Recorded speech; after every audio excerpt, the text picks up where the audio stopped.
Welcome to a journey back into one of the darkest chapters of London's past, a moment when the entire city was swallowed by flames, and survival became a matter of luck, instinct, and sheer will. Before we dive into today's story, take a breath and imagine yourself walking through the narrow wooden streets of 1666, a place where fire was a constant threat, where the simplest spark could turn into a catastrophe, and where ordinary people found themselves fighting for their lives against an inferno no one had ever seen before. Imagine this. You open your eyes, not because someone called your name, not because a morning sunbeam found your face, but because something feels wrong with the air around you. At first, you don't even understand what woke you. Just a faint sting in your throat, a dryness that shouldn't be there. The room is quiet, unusually quiet, no footsteps outside, no distant chatter, no rattling wagons rolling over cobblestone, just an eerie stillness, and while your mind tries to place what feels out of place, you inhale again, deeper this time, and the truth hits you. The air tastes burnt. It's a strange moment where your instincts understand the danger long before your thoughts catch up. You sit up slowly, squinting in the darkness, and there it is, the slightest haze in the room, drifting lazily, barely visible, but unmistakable. Smoke. You rub your eyes, trying to convince yourself it's just your imagination, but the stinging only gets worse. You cough once, then again, and each breath becomes more difficult than the last. You swing your legs off the bed, feet landing on the rough wooden floorboards that creak softly under your weight. The moment you stand, you become acutely aware of how warm the room feels. Too warm. Not the warmth of a comfortable hearth fire. This is the warmth of a house beginning to breathe heat that doesn't belong inside it. It's 1666, though in this moment you wouldn't know the significance of that year. All you know is that London, the city around you, is a labyrinth of wooden houses stacked so tightly together that if you reach out from your window, you could nearly touch the house opposite yours. Every home is built of old timber, dried and seasoned by decades of sun and smoke. Every roof is lined with tar. Every street is narrow enough that two people walking shoulder to shoulder must turn sideways to let a cart pass. This city isn't just flammable, it's waiting to burn, but you're not thinking about any of that yet. You're still trying to make sense of the taste of smoke in your mouth. You move toward the door, each step slow, cautious, your breath shallow, because something deep in your instinct warns you that breathing too deeply might fill your lungs with more than air. You place your hand on the door, and even before you open it, the wood feels strangely warm beneath your fingers, not hot enough to burn you yet, but warm in a way that sends a rush of adrenaline through your body. Something is burning nearby. You push the door open, and the hallway greets you with a thicker cloud of smoke. It curls along the ceiling, swirling in ghostly shapes. You can't see flames, but the smoke is enough to tell you everything is about to get worse. Your heart starts beating harder, faster. There is a primitive fear born deep in your chest, one that bypasses logic entirely. Fire. You think maybe you can shout for help. Maybe someone already knows. But when you open your mouth to call out, your voice cracks and only a hoarse sound escapes. The smoke has dried your throat, burned the inside of your nose, and clouded your mind. Your home, like every home in London, has only one real exit. There are no safety standards, no fire escapes, no emergency windows. The stairs lead down into darkness, and for a moment you hesitate, you listen, and what you hear is worse than silence. It's the faint roar of something distant, something alive, like the sound of wind, but heavier, deeper, accompanied by the occasional snap of timber splitting. You don't know it yet, but the great fire has already begun. And by the time you woke up, the flames that started in a bakery on Pudding Lane have grown into a predator, racing through the city faster than anyone expected. You take a cautious step down the staircase. The floorboards creak loudly beneath your weight. The warm air drifting upward feels like someone opened an oven door below you. Every instinct is screaming for you to get out. But even in a panic, there's a moment where a human being still tries to convince themselves that everything will be fine. Maybe it's a small fire. Maybe it's just a neighbor's chimney gone wrong. Maybe someone is already putting it out. But deep down, you already know the truth. You reach the bottom of the stairs, and the smoke is thicker now, rolling through the hallway in dark waves. The front door rattles slightly as wind pushes against it, but there's another sound beneath the wind, a faint crack, a hollow thump, and then a distant shout. It's impossible to tell who it came from or what they yelled.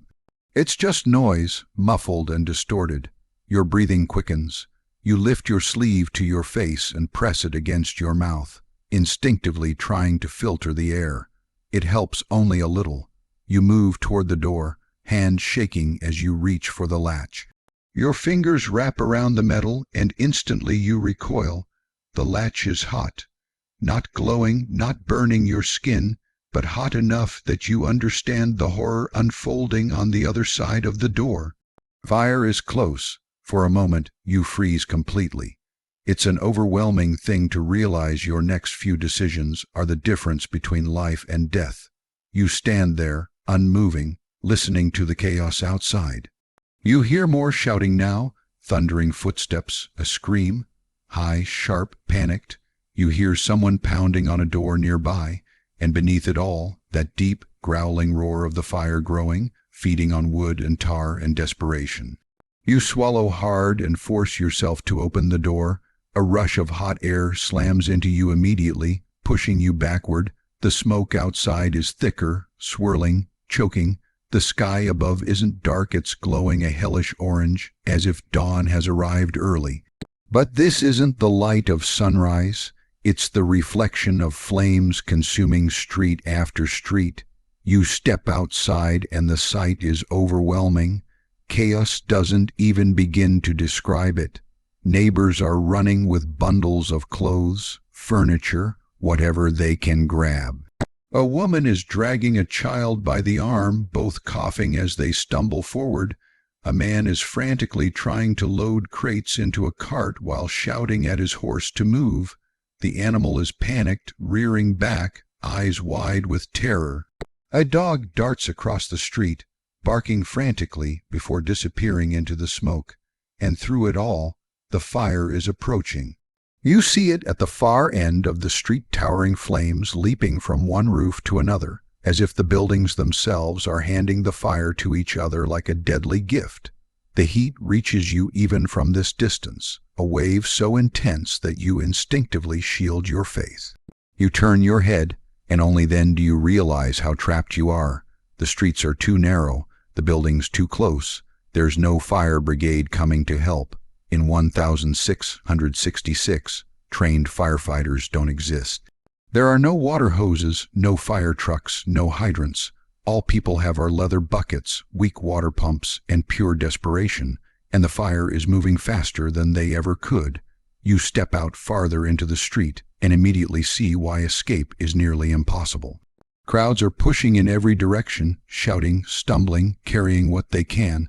The smoke is thick enough to burn your eyes and blind your vision. Carts clog the narrow road. People trip over debris. Wooden beams crash from rooftops. Sparks rain down from above. Embers dance through the air like fireflies of death. Someone bumps into you hard, knocking you to the side. You nearly fall but catch yourself against a wall. Your hand brushes the wooden boards of the house and they feel warm, too warm. The fire hasn't reached this part of the street yet, but it will soon. You can feel it coming. You try to think, but your brain is clouded by smoke and panic. You know the River Thames is the only real escape route, and you turn instinctively in that direction. But the moment you try to take a step, a crowd surges past you, blocking your path completely. People are screaming, pushing, shoving. Someone falls to the ground and is trampled before anyone notices. It's in this moment, choking on the smoke, trapped in the crowd, surrounded by chaos, hearing the fire roar closer with every passing second, that the truth settles heavily on your shoulders. This city is a death trap. You are born in a century where safety doesn't exist, emergencies aren't planned for, and a single spark can become your executioner. Thousands of homes are packed so tightly together that once the fire starts, escape becomes almost a matter of luck. You cough again, harder this time, your eyes water. You press your sleeve tighter to your face, but the fabric is already soaked with smoke. The air feels thick, heavy, suffocating. You try to breathe deeper and your lungs burn. The heat around you intensifies. A shower of sparks lands at your feet, tiny orange flecks that glow for a moment before fading, but the message they deliver is clear. The fire is closer now. You turn, desperate to find any open space, any path that isn't crowded. But every direction is blocked. Every street is packed with terrified people. Every alley is filled with smoke. Every doorway holds someone trying to salvage their belongings. And above it all, the flames crackle louder and louder, the firestorm feeding on centuries, old timber like it's starving. And then it hits you. You're not thinking clearly. You're dizzy, light-headed. Your vision is starting to blur. This is what smoke does. Fire kills long before the flames reach you. Every breath you take drags more soot into your lungs. Every second you spend in this smoke is a second closer to collapse. You stand there, dazed, watching the world around you dissolve into chaos. The fire has not yet touched you physically, but it has already claimed your senses, your balance, your ability to reason. And that is the terrifying truth of why you, a modern person who has never faced a disaster of this scale, never lived in a world without alarms, never navigated a burning city of wood, would be at a deadly disadvantage. Before you can even make a plan, before you can even run, the Great Fire of London has already begun to suffocate you. You have to imagine the beginning of it not as an explosion, not as some thunderous moment that shakes the city awake, but as something small. Something so ordinary that, for a few minutes at least, no one even realizes that history is changing in front of them. It begins in a bakery on Pudding Lane, a place so common, so unremarkable, that you would never suspect the spark rising from its oven would be the first breath of a catastrophe. Thomas Farriner, the baker, had likely ended his day as he always did, closing shutters, raking out embers, banking the coals. But maybe he missed something that night. Maybe a single ember slipped through the cracks, glowing faintly in the darkness, feeding quietly on dry wood. Maybe a gust of wind found it, breathed life into it, and in that one small moment the city's fate was sealed. The year had been unforgiving. A drought worse than anyone could remember had sucked the moisture out of everything, the air, the rooftops, the ground itself. London, already a wooden tinderbox under normal weather, had become something far more dangerous. Every house, every beam, every pile of firewood waiting by a hearth had become fuel. Pudding Lane was no exception. Its house fronts were narrow but deep, packed tightly together like kindling, and once that first ember caught hold, once it found a dry patch of timber, there was nothing to stop it. At first it was just a flicker. A curl of flame along the floor, a faint glow nibbling at the wood. In the early minutes, the fire was so quiet you could stand beside it and think it was harmless, but fire has a way of multiplying in silence. Within minutes, the small flicker became a living thing, stretching upward, licking along the walls, turning the room into a furnace. The bakery filled with thick, choking smoke long before any flame reached the upper floors. Farriner and his family slept above the shop, unaware that the air beneath them was turning to poison. When they finally woke up, it was already too late. Imagine their confusion first, eyes stinging, lungs burning, minds scrambling to understand what was wrong. You can picture Farriner stumbling down the stairs, realizing halfway that the staircase itself was already burning. Flames curled up the railing like serpents. The heat pushing against him was so intense it felt physical, like a wall. He retreated, coughing violently, stumbling back into the room where his daughters stood frightened and trembling. The smoke was too thick. They had no time. They did what little they could: climb out a window, scramble along a neighbor's roof, leap onto another building. They escaped only by chance, only because the rooftops behind the shop connected in a way that offered a path. But one of their maids didn't make it out. The fire swallowed her before anyone could reach her. She would be remembered as one of the first casualties of the Great Fire, though not one of the officially recorded ones. By now, the flames were rising high enough to be seen beyond the bakery walls. They leapt from window to roof, traveling across tar and timber like oil. London's houses stood too close, leaning toward each other like gossips whispering secrets across narrow lanes. But what they shared that night wasn't gossip, it was fire. Sparks carried by the dry wind drifted across the street, landing on thatched roofs, dry beams, bundles of straw. Each spark became another fire. Each fire fed the next. The wind snapped and roared around the buildings, turning the flames into something almost aggressive. People began shouting. Neighbors banged on doors. Some threw water from buckets, but it was useless, like trying to drown a monster with a handful of raindrops. As the fire grew, it didn't spread politely. It surged, it sprinted, it devoured. Darkness turned orange. Shadows danced violently along walls. The windows bowed inward from the heat and shattered with sharp explosions. The bakery was gone in minutes, but the fire refused to stop there. It had found a city built to burn, and now it wanted everything. You try to imagine this moment not from a distance, but from the inside. Standing in one of the houses farther down the lane, you hear a knock at your door, frantic and desperate. You open it to find a neighbor coughing, eyes wild with fear, shouting that Pudding Lane is burning. You look past him and see a glow that shouldn't exist at this hour. You step outside for a better view, and the sight steals your breath away. Flames are clawing up the side of a building, reaching upward like a creature stretching its limbs. Sparks fill the air, swirling like a storm of fireflies gone mad. The smell hits you next, thick, oily smoke mixed with burning resin and tar. It's a smell no one forgets. You slam your door shut, heart racing, and rush inside to grab whatever you can. But what is worth saving? A few coins, clothing, a family heirloom. The value of your possessions is suddenly meaningless compared to the value of your life. You shout for your family, and they scramble together, coughing, grabbing blankets, children crying.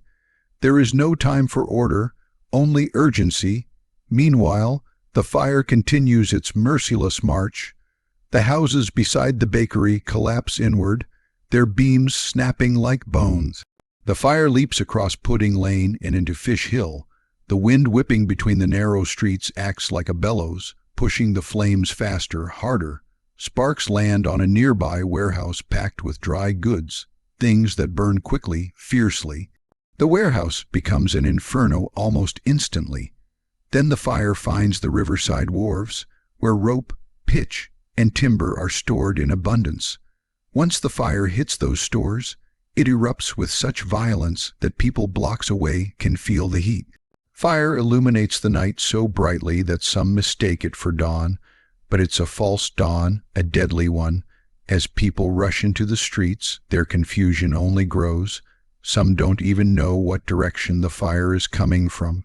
Smoke is so thick in places that you can't see more than a few steps ahead. Men shout to one another, trying to form bucket lines to slow the fire, but the water pumps they have are weak and barely functional. The river is too far for many, and even if you reach it, the buckets you carry will do nothing against a fire now towering over the rooftops, spitting sparks across entire streets. You might think someone would take charge, a city official, a sheriff, someone with authority. But the reality is far bleaker. London has no organized fire service, no command structure, no trained responders. The responsibility falls on ordinary citizens who have never faced a fire of this magnitude. Their fear is real. Their panic spreads faster than the flames. Some try to save their homes, desperately throwing water against walls that are already too hot to touch. Others abandon everything and run without looking back. Imagine being one of them, trying to fill a bucket with water from a nearby well, hands trembling, heart pounding. You toss the water toward your home, but the heat pushes it back like steam. The wood hisses angrily as the water hits it, but the flames don't even flicker. They roar louder, higher. You step back, shielding your face from the heat, and realize you've already lost the battle. The house you lived in, the place you raised your children, the rooms filled with memories, everything is moments away from becoming ash. People begin shouting to tear down houses near the fire to create fire breaks. It's an old method, primitive but sometimes effective. Destroy some homes so the fire has nothing left to burn. But most homeowners refuse. Their houses are their lives, their wealth, their future.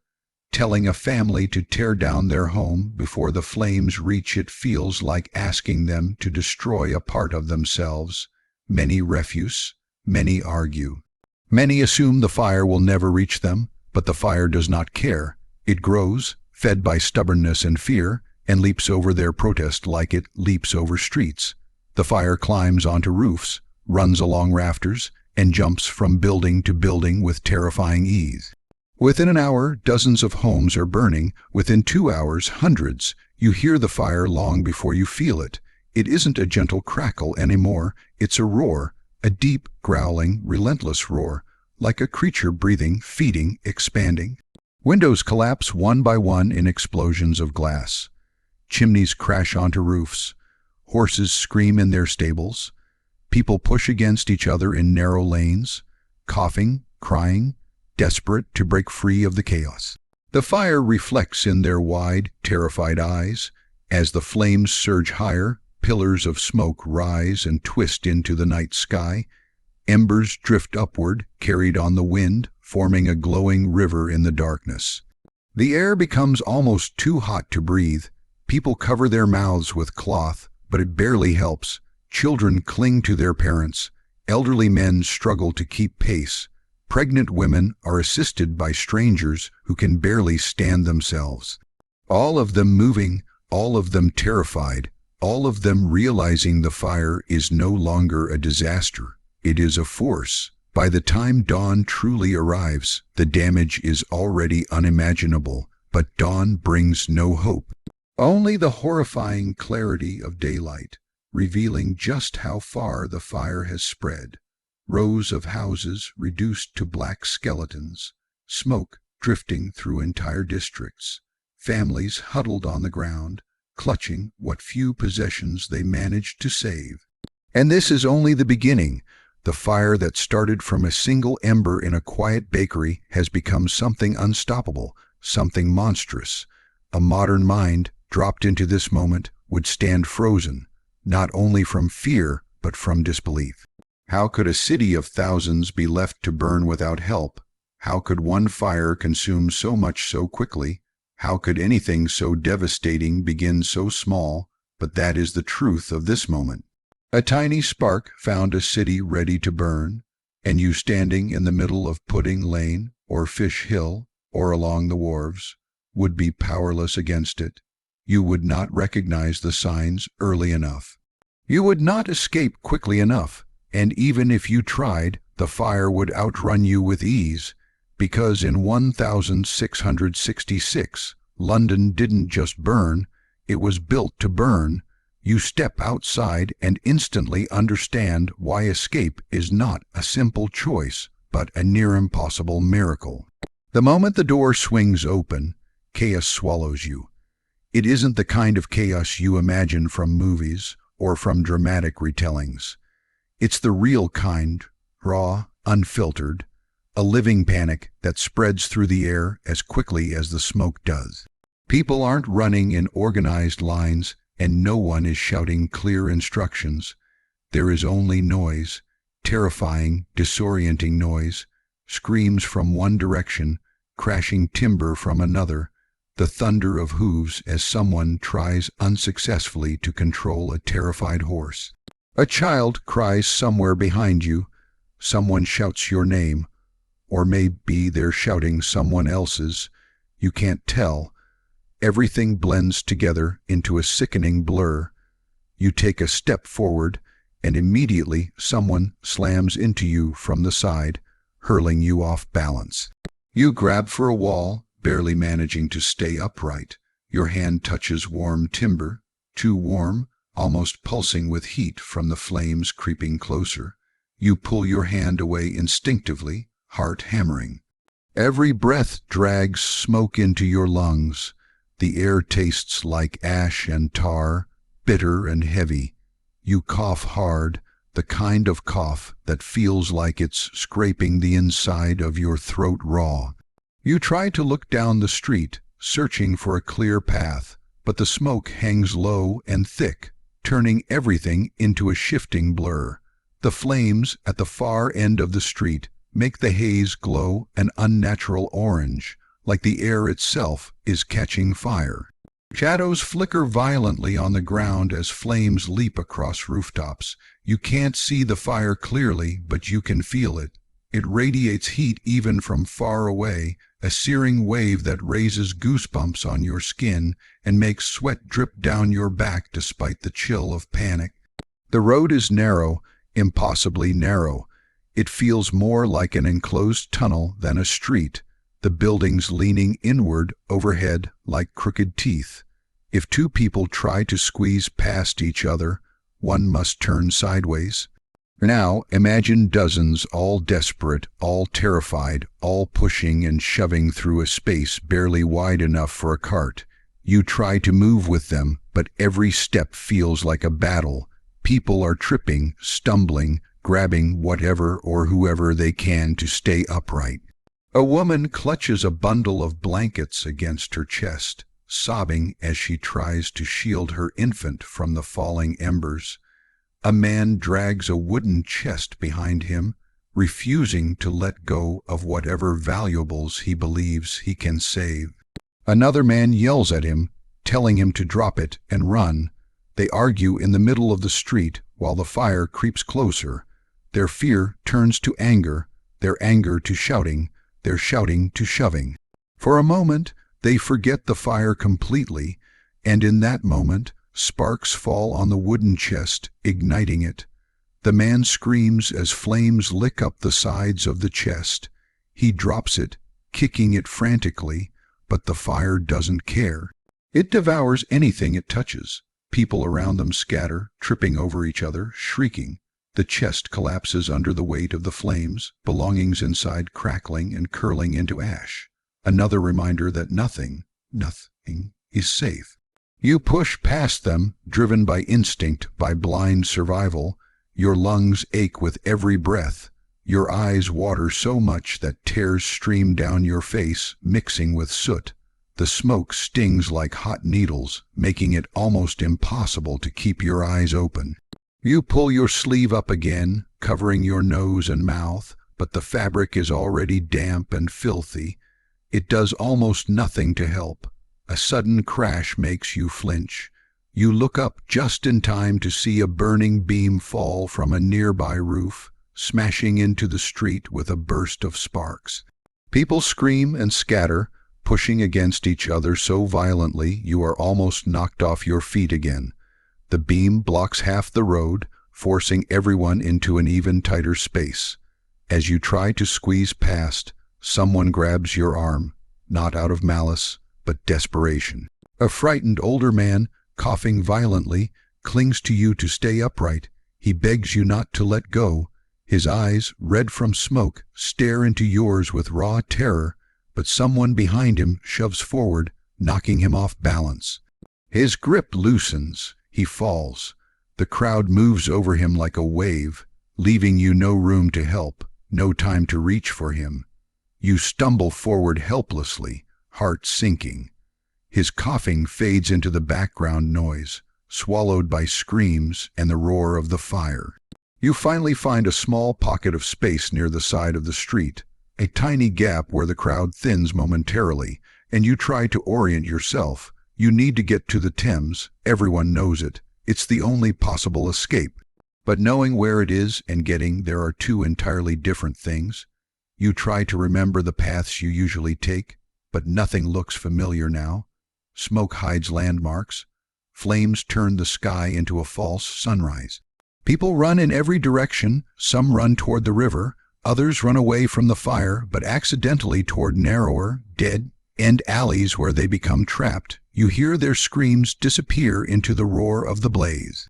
You push forward again, following the flow of people because trying to go against them is impossible. The heat intensifies. A gust of wind blasts down the street, carrying sparks that land on clothing, hair, carts, crate, anything. Someone's cloak catches fire a few paces ahead of you. They shriek, tearing at their clothes. A stranger dashes forward, beating the flames with his hands, burning himself in the process.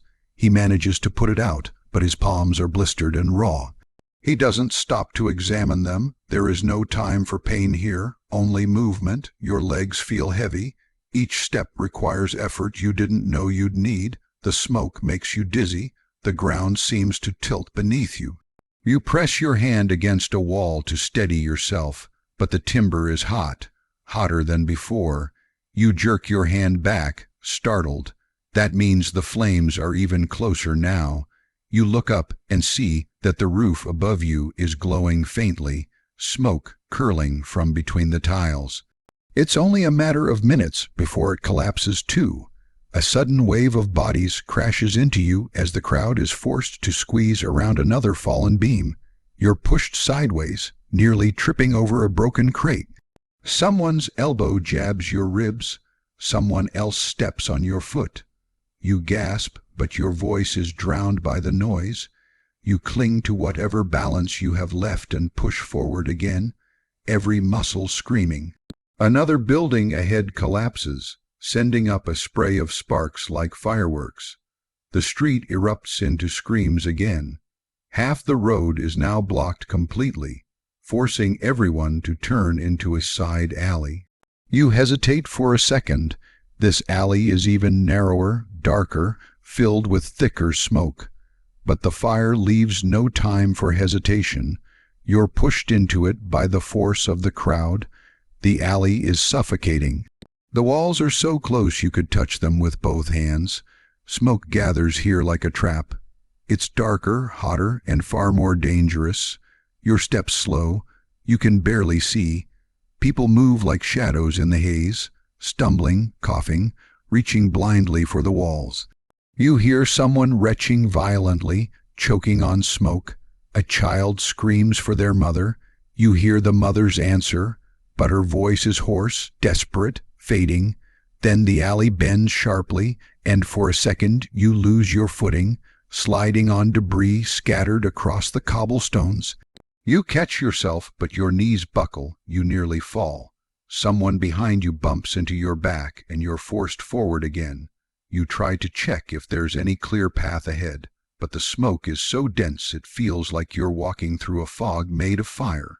You feel panic rising in your chest, the kind that tightens your throat, the kind that steals your breath away, the kind that whispers that you won't make it out, that this alley, this street, this city is the last place you'll ever see. You squeeze your eyes shut for a moment, trying to fight the dizziness, trying to breathe as shallowly as possible, but each breath still burns. You don't realize you're shaking until your hands tremble against your chest.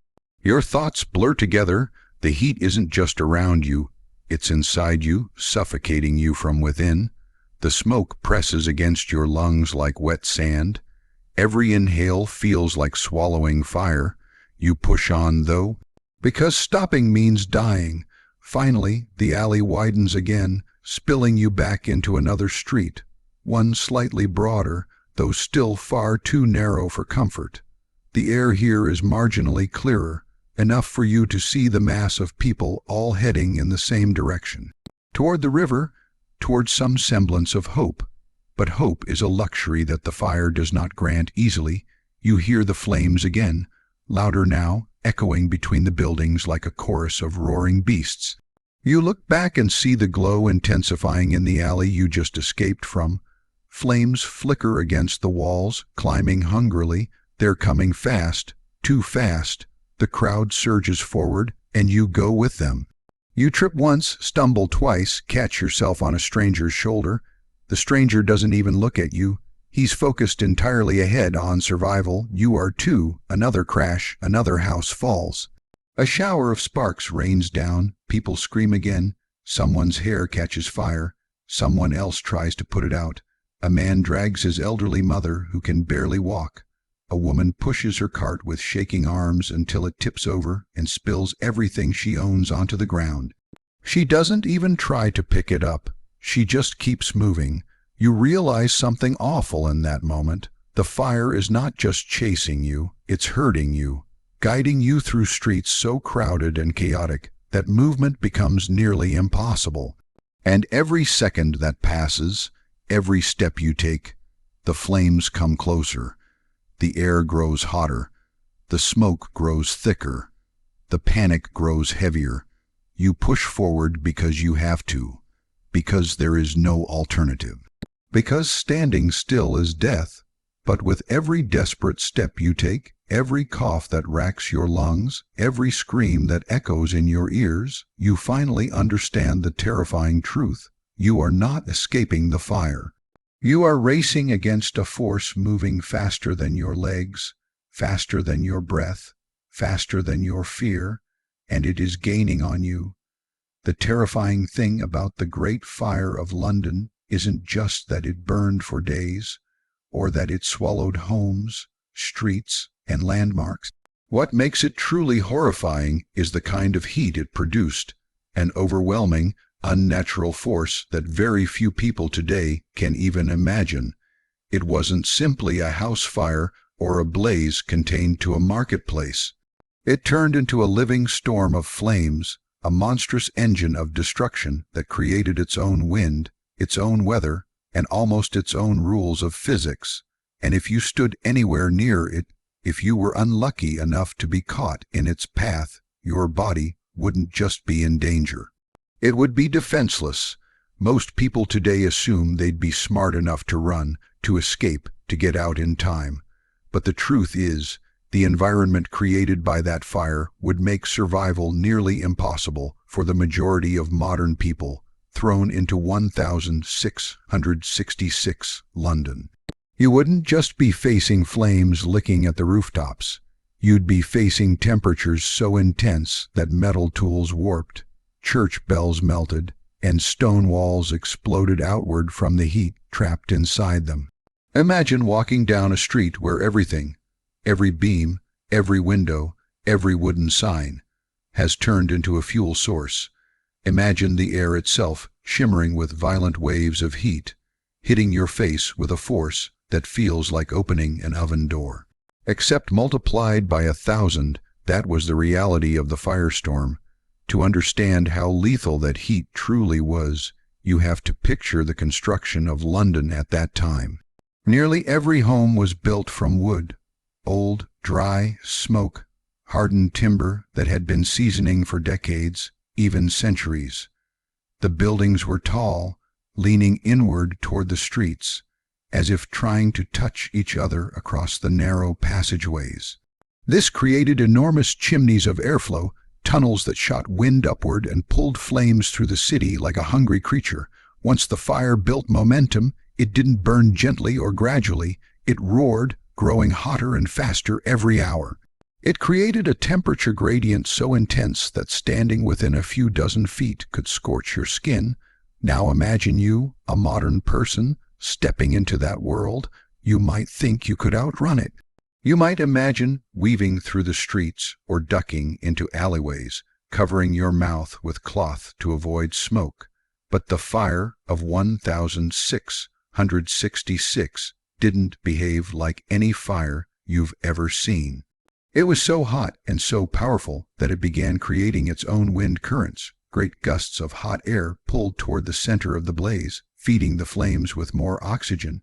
When the wind rushed into the fire, it supercharged the flames. When it blew outward, it hurled burning debris across rooftops and streets. You wouldn't be fleeing from a campfire. You'd be running from a phenomenon that acted more like a flaming tornado. If you stepped outside a burning home, the first thing you'd feel wouldn't even be the flames. It would be the heat punching you in the face, stinging your eyes, blistering your skin before you even reached the nearest corner. Your body is not used to this kind of exposure. Modern people rarely encounter open flames outside of controlled environments. But in 1666 London, the fire wasn't just something you looked at from a distance. It crushed itself into the streets, flooding them with superheated air that could sear lungs in seconds.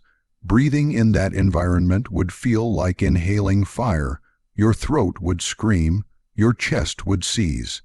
And the instinctive gasp your body takes when it panics would draw even more scorching air inside. The buildings around you wouldn't simply burn, they would erupt. The tar used to waterproof timbered homes, the oil stored in kitchens, the pitch applied to ships and docks, the countless candles and lanterns, everything was fuel. Roofs would collapse without warning, throwing flaming shards onto the road. Windows would burst outward from the pressure, spraying heated glass like tiny blades.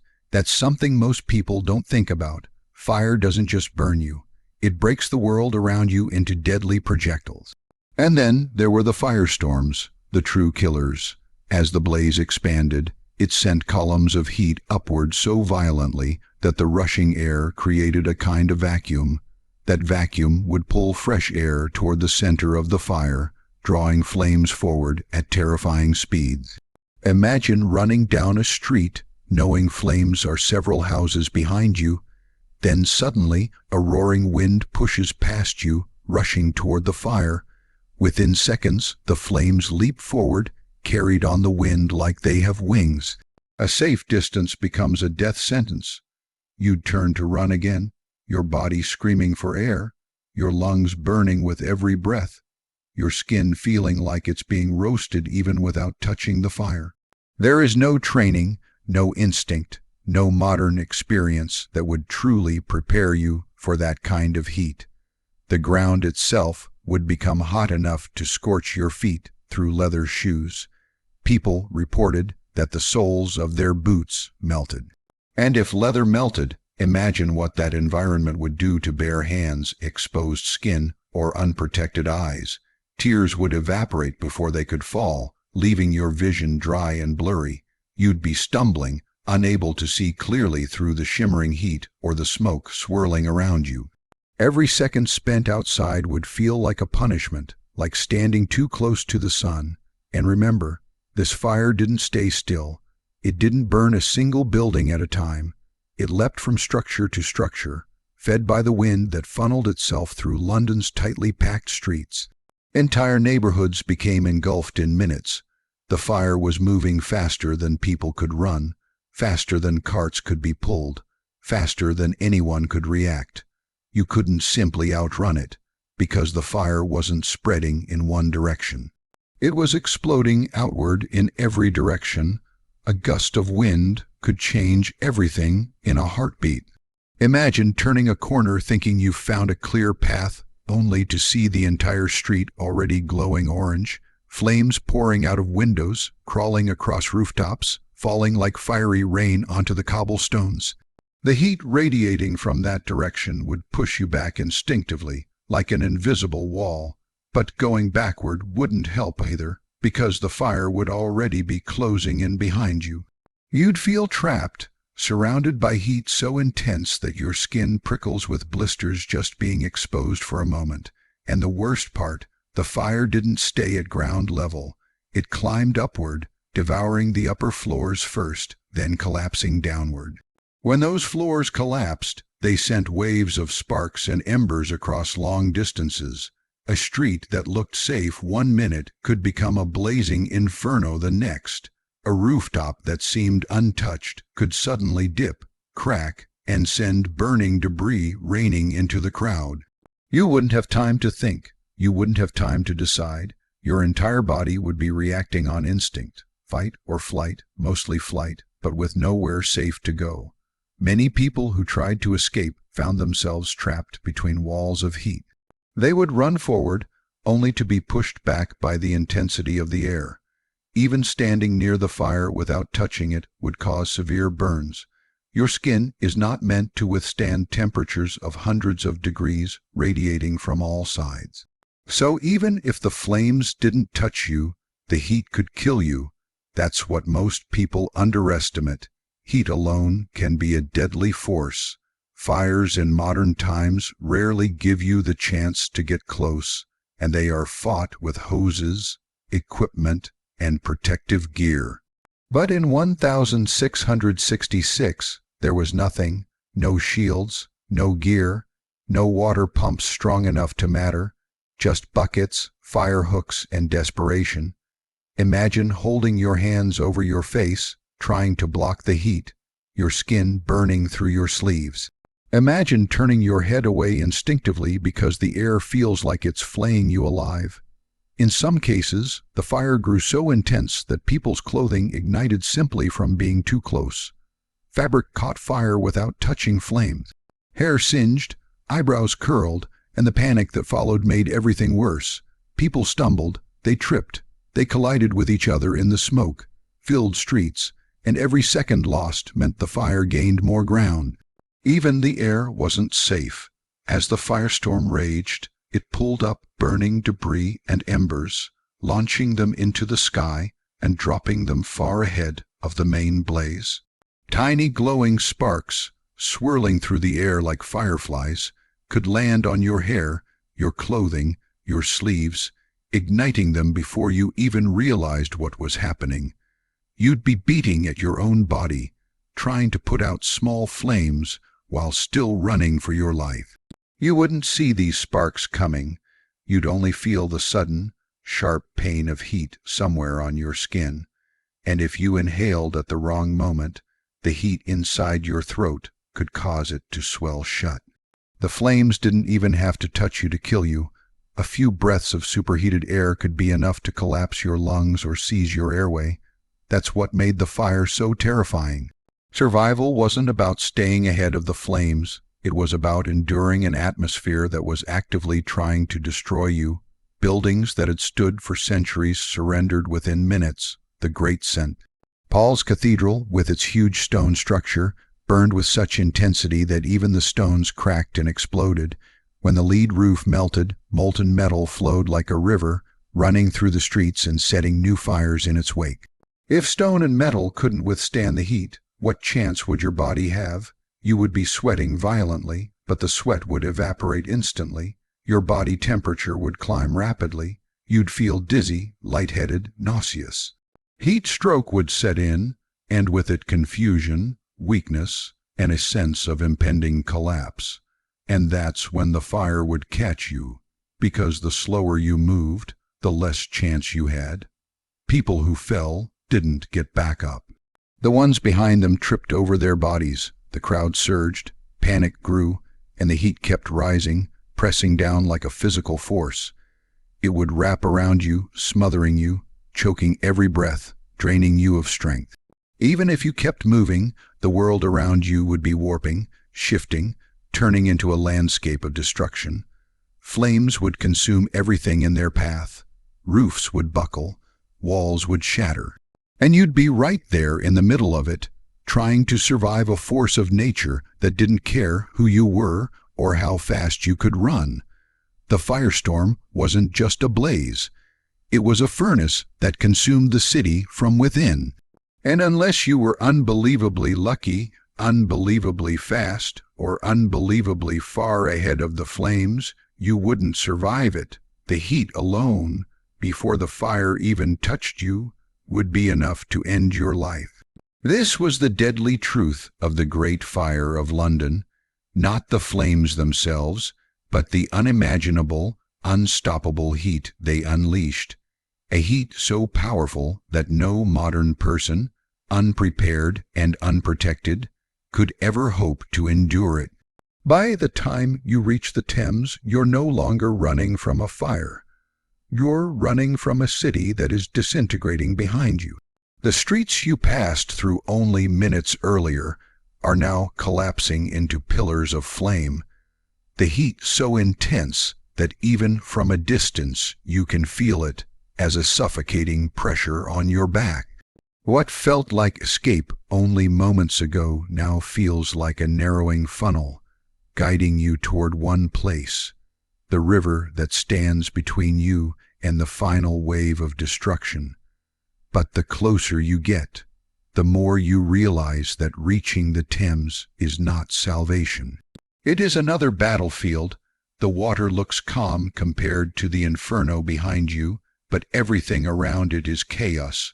Long before you arrive, you can hear the noise, a roar of thousands of panicked voices blending with the crackling thunder of the fire. People are shouting in terror, horses are screaming, babies are crying, entire families push and shove their way forward, desperate to claim even the smallest patch of safety. The riverbank, normally a place of markets, traders, and the bustle of daily life, has transformed into a choking mass of bodies all trying to flee the same unstoppable threat.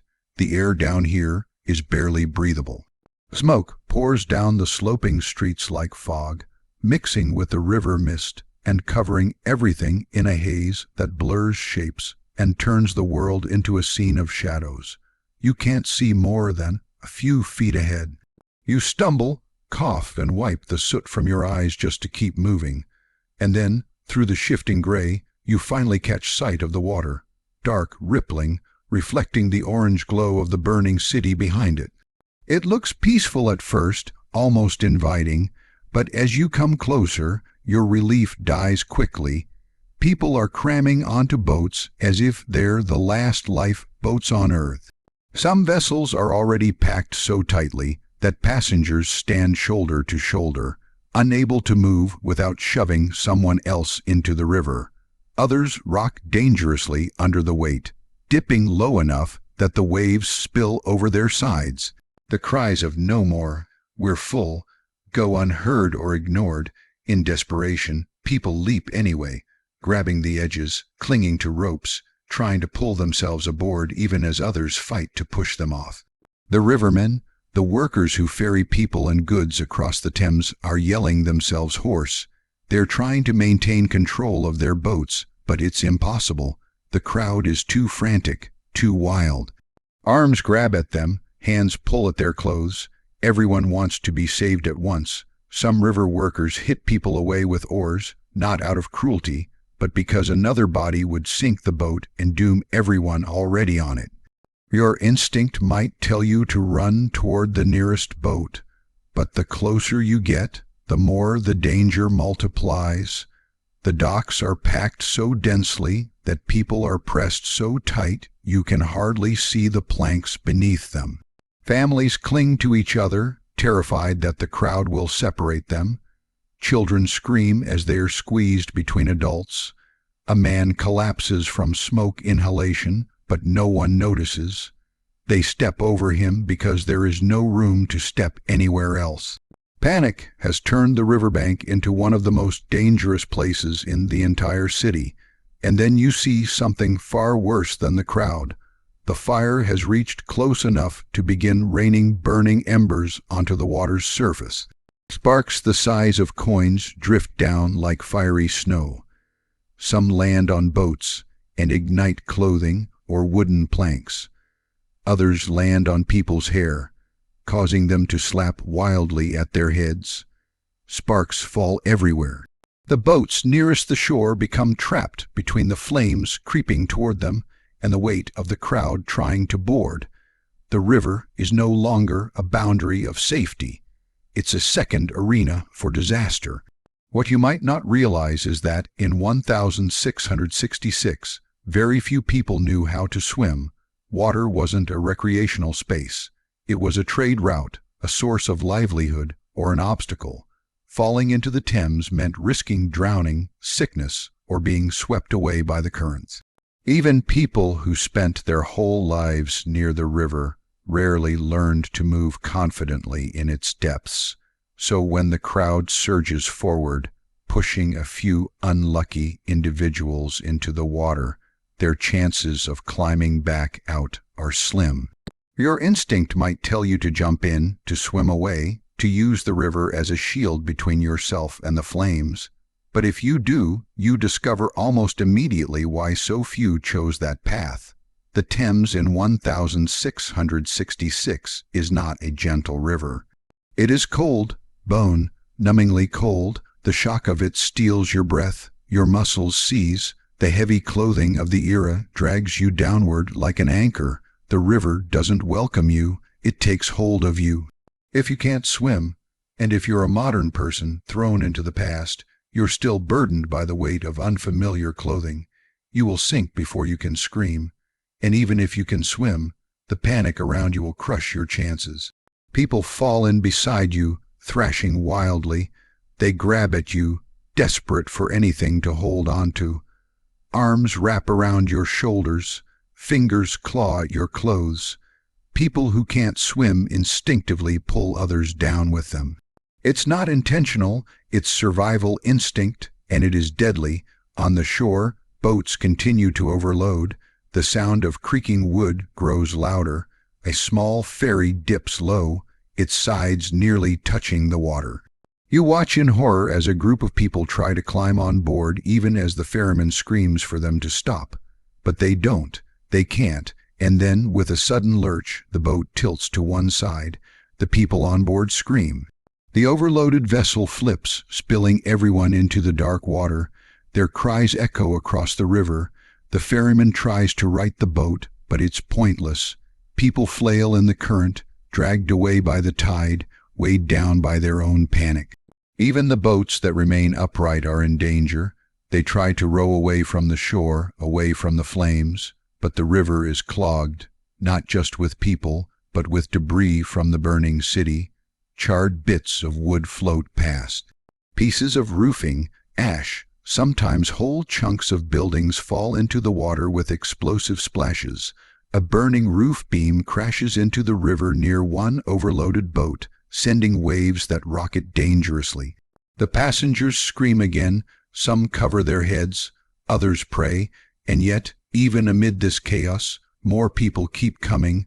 The fire is pushing them forward like a living tide. Every minute, the glow behind you grows brighter. The sound grows louder. The heat grows more crushing. You feel it even here. Waves of heat rolling toward the water, as if the fire itself wants to chase you into the Thames. The buildings closest to the river begin catching fire. You hear wood splitting, glass exploding. The fire is breaking its way down the hillside, devouring every structure in its path. If you stand too close to the shore, the heat becomes unbearable. Even here, near the water, the air feels like the inside of an oven. The crowd instinctively pushes farther outward toward the edge. Some fall in. Others throw themselves into the water deliberately, hoping the river will shield them from the heat. You look around and realize the horrific truth. The river is not a safe escape. It is a desperate gamble, a roll of dice with odds stacked against you. If you get into a boat, you risk being dragged under by the crowd or sinking under the weight. If you jump into the river, you risk drowning or being swept away. And if you stay on the shore, you risk being overrun by the fire itself. Some people try creative solutions. They grab floating debris, barrels, crates, wooden planks, and attempt to use them as makeshift rafts. But the current is strong, and the river is filled with obstacles. Some cling to their homemade rafts, only to be slammed into by drifting piles of burning wreckage. Others try to paddle with their hands, only to be caught in eddies that spin them helplessly. You see families torn apart in the confusion. A mother lifts her child onto a boat, but the crowd surges and pushes her backward. The boat pulls away, the child screaming for her, arms outstretched. The mother sobs, but can't reach him. Others climb aboard without their spouses or parents. the separation happening so fast that no one has time to react. The river doesn't reunite families. It divides them, and then the wind shifts, just slightly, but enough. The fire responds immediately. Embers blow farther out over the water, floating dangerously close to the boats drifting mid-river. Some boats catch fire. The passengers try to smother the flames, but their clothing and hair ignite. They scream, throwing themselves overboard in panic. But when they hit the water, the sudden shock, the heavy clothing, and the frantic thrashing of others around them turn the river into a deadly trap. In the midst of all this chaos, the fire seems almost alive. It advances toward the riverbank, lighting up warehouses, docks, and ships moored there. Tarred ropes and sails ignite instantly. One large ship, its mast rising high above the river, catches fire from the embers raining down. Flames climb up the rigging like they're racing to the top. Soon the entire vessel is burning, its hull glowing like molten metal. The heat coming off it is so intense that people on the nearest boats are forced to row away, even if they aren't ready. And as the ship burns, it breaks free of its moorings and begins to drift, carried by the tide. The burning ship becomes a floating inferno, slowly moving down the river as if hunting for more fuel. Boats scramble to get out of its way. Some succeed, others don't. The burning ship's side wipes a smaller vessel, tipping it over and sending its passengers into the water. Flames leap from the ship onto the smaller boat, igniting whatever floats. You watch helplessly as the river becomes a line of fire. All the while, the fire behind you continues spreading. You feel the heat intensifying even though you're at the water's edge. The roar of the flames becomes deafening, like a giant beast breathing down your neck. People shriek as buildings near the river collapse, sending showers of sparks into the crowd. You smell burning hair. You hear the sound of clothing catching fire. The screams blend together until they no longer sound human. You realize something terrible. There is no perfect choice. Every path is dangerous. Every option could kill you. The river is only a temporary refuge, one that offers as much peril as protection. If you risk the river, you face drowning, hypothermia, debris, burning ships, and desperate crowds. If you try to stay on the shore, you face the encroaching flames, collapsing buildings, and suffocating smoke.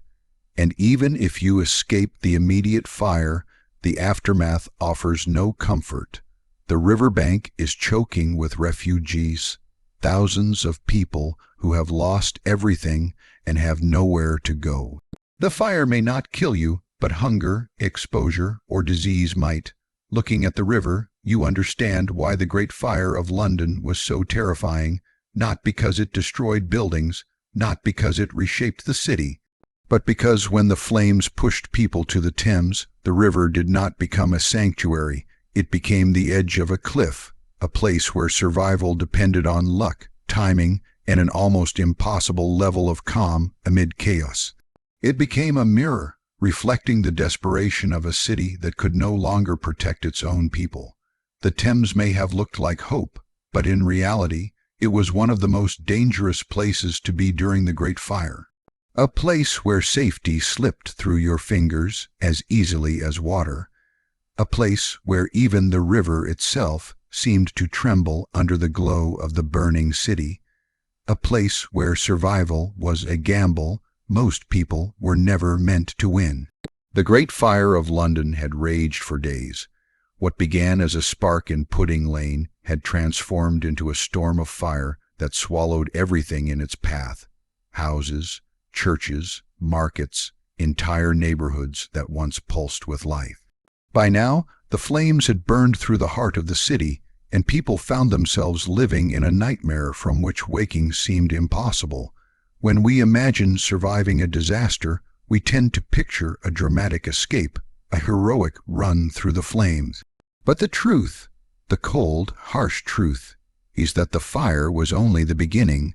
What waited afterward was a grim struggle, a slow grinding down of the human spirit in a world that had been turned inside out. By the sixth day, when the fire finally began to die because it simply had nothing left to consume, London was unrecognizable. The skyline had collapsed, the familiar old buildings replaced by jagged ruins, broken stones, and smoking wood. Smog hung low in the air, and the wind carried a sharp, bitter scent, charred timber mixed with scorched earth. And for the survivors who had fled into the surrounding fields and hills, the real challenge began: how to live. Imagine yourself among these thousands. You have no home, no possessions beyond what you manage to carry on your back. Maybe a bundle of clothes, maybe a few coins, maybe nothing at all.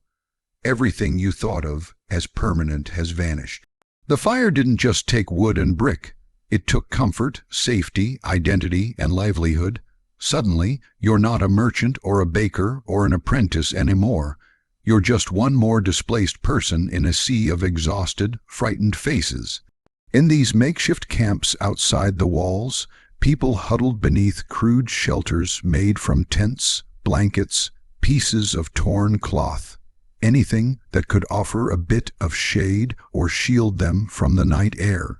Children cried from hunger, women searched desperately for food, and men argued, shouted, or simply sat in stunned silence. No one knew what would happen. No one knew when help was coming.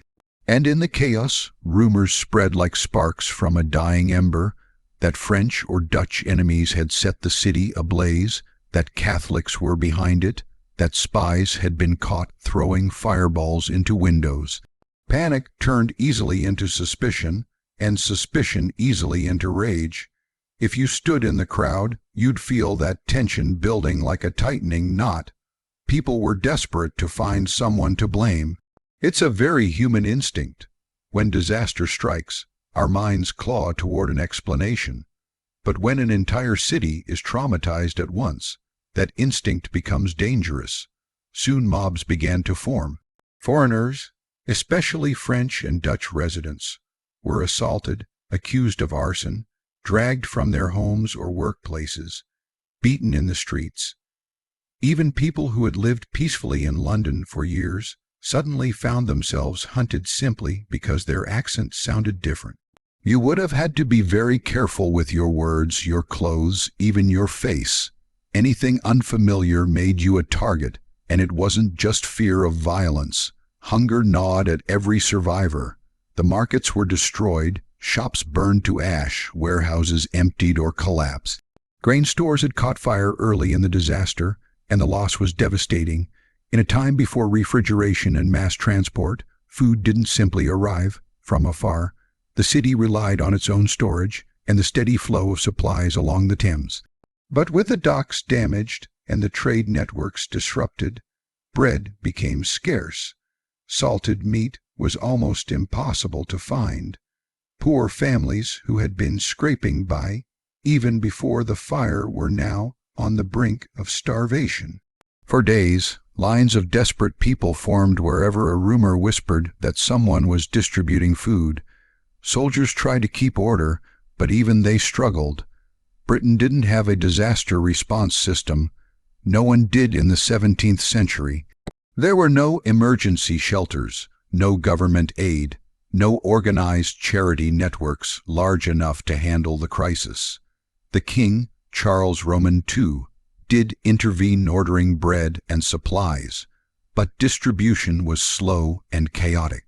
Many Londoners felt abandoned, left to suffer in smoke and hunger, and death didn't always come from the fire itself. In the cramped camps, diseases brewed beneath the surface. People slept close, breathed the same dusty air, shared water contaminated with ash and dirt. Dysentery, infections, fevers, each illness spread quickly. Medical knowledge was primitive, and treatments were often ineffective or harmful. Even a minor wound, like a burn from a falling ember, could easily become infected and deadly. If you were unlucky enough to get sick, your chances of recovery were far from certain. As days passed, people ventured back into the city, stepping carefully through rubble and twisted metal, past smoking timbers still warm to the touch.